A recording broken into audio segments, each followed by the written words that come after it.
भारत जब चीन इसके तमाम भूभाग पर कब्जा करता चला जा रहा है और हमारा प्रधानमंत्री सदन में खड़ा होकर के झूठ बोल देता है, तो ऐसी हालत में अमेरिका के साथ, और अमेरिका का ट्रंप तो इनका भी उस्ताद है, ये तो उसको अपना परम मित्र मानते हैं।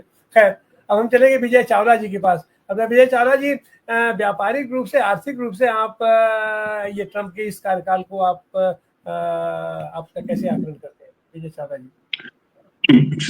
साथियों नमस्कार। अभी बड़े शानदार बातचीत हो रही, बड़ा मजा आ रहा है सुन के। बहुत बहुत धन्यवाद तिवारी जी, बहुत अच्छे अच्छे लोगों को लाए आप इस बार।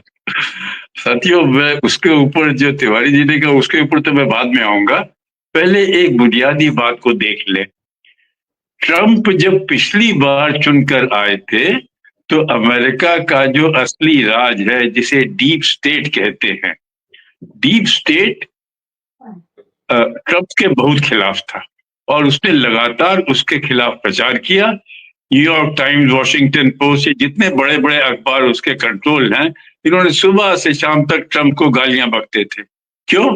क्योंकि वो ट्रंप की बुनियादी नीतियों के खिलाफ थे। ट्रंप रूस से दोस्ती चाहता था, वो लोग रूस पे हमला करना चाहते थे।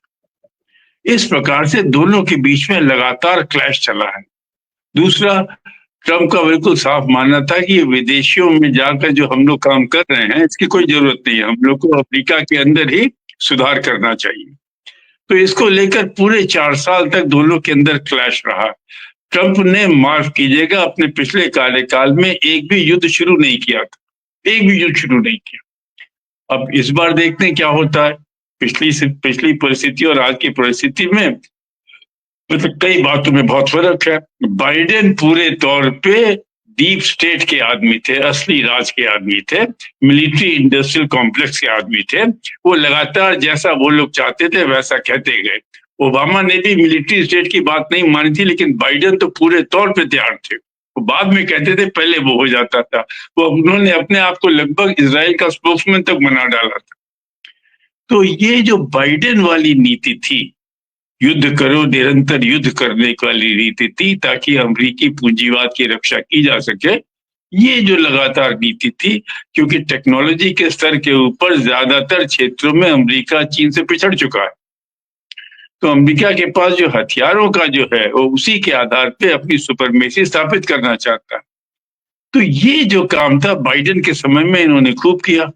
अब देखना है कि ट्रंप क्या करते हैं। क्या ट्रंप इन युद्धों को रोकेंगे या नहीं रोकेंगे? इजराइल का तो उन्होंने जो बोला है उसके अंदर उन्होंने कहा है कि वो इजराइल को वो जो करना चाहते हैं उसको पूरा करने देंगे, ऐसा उन्होंने बोला है। मालूम नहीं वो क्या कर पाएंगे।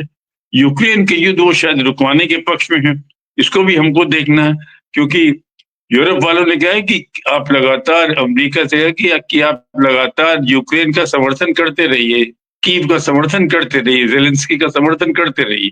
तो इस प्रकार से पश्चिमी साम्राज्यवादी खेमे के अंदर कुछ मनमुटाव सा शुरू हो गया है। तो ट्रंप क्या करेंगे, बहुत कुछ इस पर निर्भर करेगा साथी।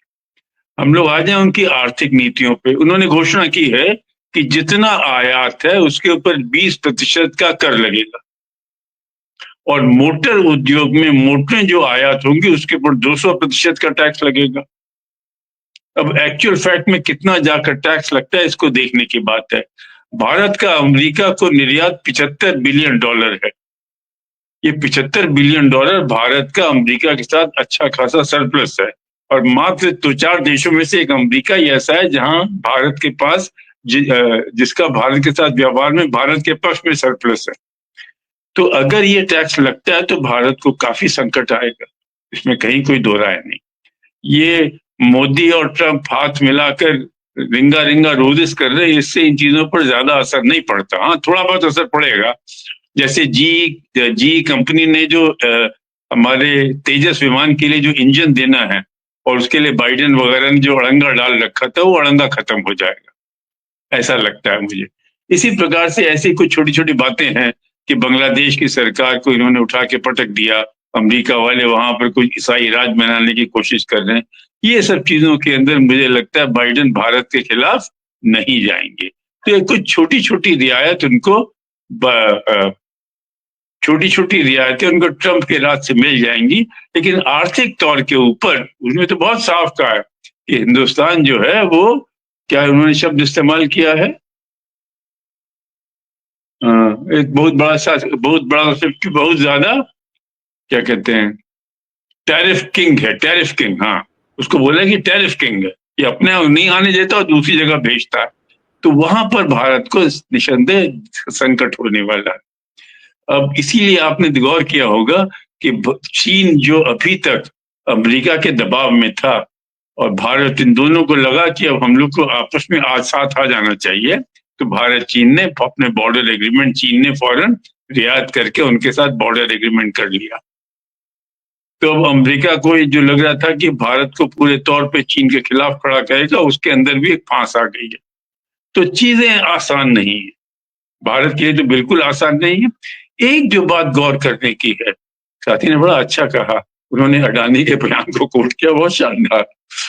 भारत का जो बड़ा पूंजीपति वर्ग है, जो भारत का एकाधिकार पूंजीपति वर्ग है, ये जो मोनोपोली कैपिटल है, इसका अमेरिकी बड़ी पूंजी से बड़ा घनिष्ठ ताल्लुकात है, दांत काठी रोटी है बिल्कुल।